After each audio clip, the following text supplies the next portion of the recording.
আসসালামু আলাইকুম আমার প্রিয় আপুরা, তোমরা সবাই কেমন আছো? আশা করছি সবাই ভালো আছো। আমিও আলহামদুলিল্লাহ ভালো আছি। আজকে হচ্ছে 10 রোজা, রহমতের 10 দিন আজকে শেষ। তো তোমরা সবাই কেমন আছো? এই ভিডিওতে কি হয়েছে, ভয়েস দেওয়া ছিল কিন্তু আমি ভয়েস ডিলিট করে দিয়েছি, ডিলিট করে নতুন করে ভয়েস দিয়েছি। কারণ হচ্ছে এই ভিডিওটা আমি আজ 2 দিন আগে বানিয়ে রেখেছিলাম কিন্তু আপলোড দেওয়া হয়নি। তো আজকে ভাবলাম 10 রোজায় আপলোড দিয়ে দেই। একটা বিষয় হচ্ছে আমার অনেক মন খারাপ ছিল, সেটাও তোমাদের সাথে শেয়ার করব। তো আমি রান্নাটা করে নিচ্ছি, দেখিয়ে দিচ্ছি কি কি দিয়ে দিলাম। পেঁয়াজ দিয়েছি, আদা বাটা, রসুন বাটা, ধনিয়ার গুঁড়ো, মরিচের গুঁড়ো।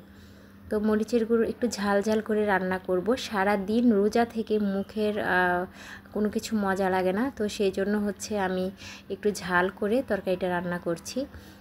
তোমরা চাইলে কম জালেও রান্না করতে পারো, এটা আমার মন মতো আমি রান্না করে নিচ্ছি। এটা হচ্ছে আমার সন্ধ্যা রাতে যে ভাত খাবো সবাই মিলে, সেটা তেলে ভাজা খেলে কি হয়, শরীরটা অনেক খারাপ হয়ে যায়।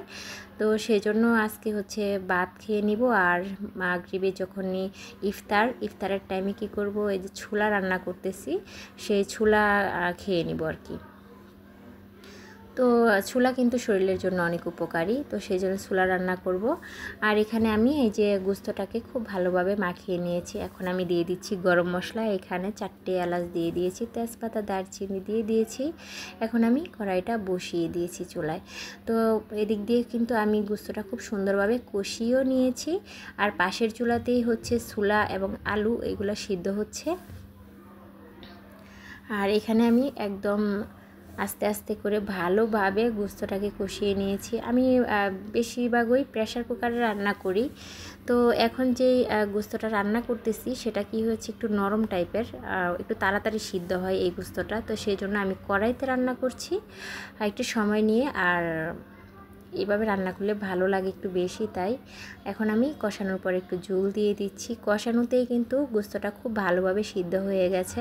যেহেতু আমি এটা আলু দিয়ে রান্না করব, সেই কারণে আমি একটু ঝোলটা বাড়িয়ে দিয়েছি। এখন আমি আলুটা দিয়ে দিচ্ছি যখন ঝোলটা বলক এসেছে তখন। তো আলু দিয়ে একটু ভালোভাবে নাড়িয়ে চাড়িয়ে নিচ্ছি।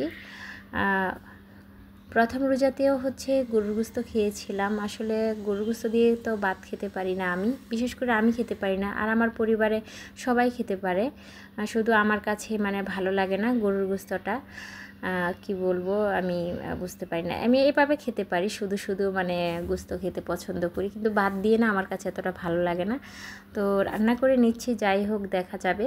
তো এদিক দিয়ে হচ্ছে আমি বুট রান্না করার জন্য রেডি করে নিলাম।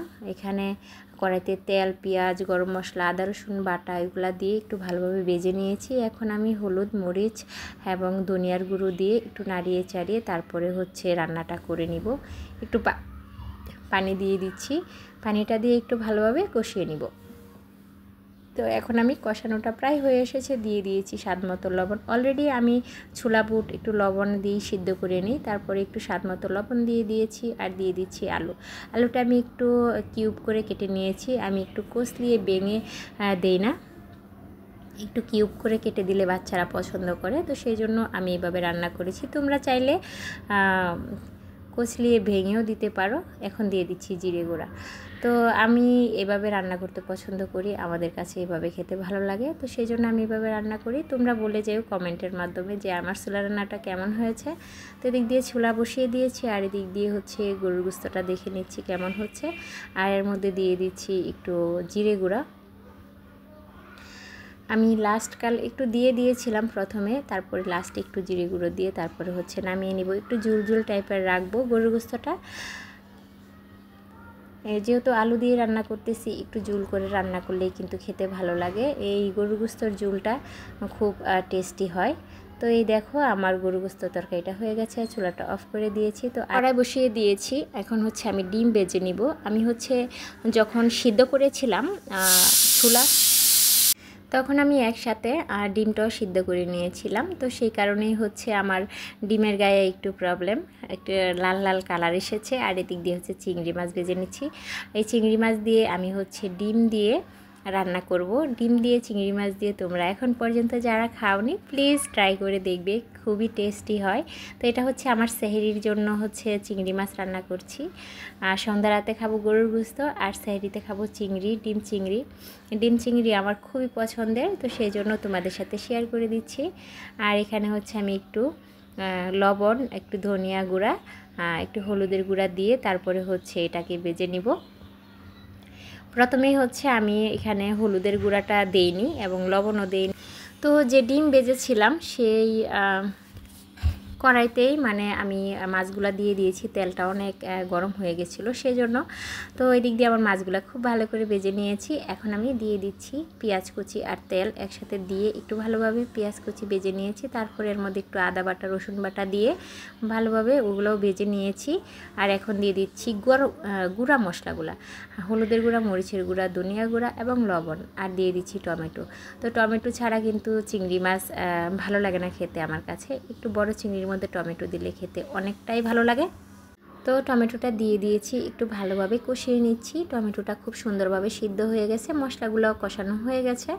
এখন আমি দিয়ে দিচ্ছি ডিম। এখানে আমি 6টা ডিম দিয়ে দিয়েছি আর দিয়ে দিব চিংড়ি মাছ। আমার আসলে ডিম দিয়ে চিংড়ি মাছ খেতে খুবই ভালো লাগে। আমি এটা হচ্ছে আমার এক আন্টির থেকে শিখেছিলাম এই খাবারটা। উনি কিন্তু ডিম দিয়ে চিংড়ি মাছ দিয়ে রান্না করতো, আমার কাছে খুবই ভালো লাগতো। তখন থেকেই হচ্ছে আমি এই মাছ খাওয়াটা শিখেছি যে ডিম দিয়ে চিংড়ি মাছ কিন্তু অনেক মজা। ডিমের ফ্লেভার এবং চিংড়ি মাছের ফ্লেভারটা কিন্তু অনেক টেস্টি হয়। তো সেজন্যই কিন্তু তোমাদের সাথে শেয়ার করে দিলাম। তোমরা প্লিজ কমেন্টের মাধ্যমে জানাবে। ভালো না লাগলে অবশ্যই জানাতে পারো, ভালো লাগলেও কিন্তু কমেন্ট করে দিতে পারো।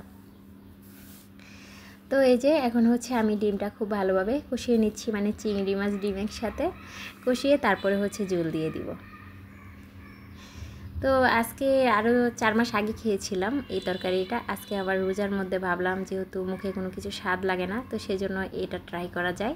তো এখন আমি দিয়ে দিচ্ছি ধনিয়া পাতা। ধনিয়া পাতা দিয়ে হচ্ছে একটু ভালো করে নাড়িয়ে চাড়িয়ে একটু ঝুলঝুল অবস্থায় নামাবো, তাহলে কিন্তু খেতে খুব ভালো লাগবে। তো এই যে ধনিয়া পাতাটা দিয়ে দিয়েছি। আর এদিক দিয়ে হচ্ছে আমার ডিম তরকারিটা খুব সুন্দরভাবে হয়ে গেছে। আর পাশাপাশি হচ্ছে এই যে আরেক চুলার মধ্যে ছোলা রান্না করতেছিলাম, সেটাও তোমাদের সাথে দেখিয়ে দিচ্ছি। আমার ছোলা রান্নাটাও কিন্তু প্রায় কমপ্লিট হয়ে গেছে। তো এদিক দিয়ে ছোলা রান্না হয়ে গেল, ওদিক দিয়ে হচ্ছে ডিম রান্না হয়ে গেল। আর এই যেখানে কেমন অন্ধকার দেখাচ্ছে দুমার কারণে, একদম দুমায় উড়ে আসছে। তো যাই হোক, তোমাদের সাথে শেয়ার করে দিলাম। তোমরা অবশ্যই কমেন্টে জানিয়ে দিবে যে আমার এই রান্নাগুলো কেমন হয়েছিল। আমি তো খেয়ে বুঝবো যে ভালো হয়েছে বা কি খারাপ হয়েছে সেটা, আর তোমরা দেখে বলবা যে কেমন হয়েছে আমার আজকের রান্নাটা। তো এই যে রান্না শেষ, তোমরা সবাই ভালো থাকবে। আল্লাহ হাফেজ।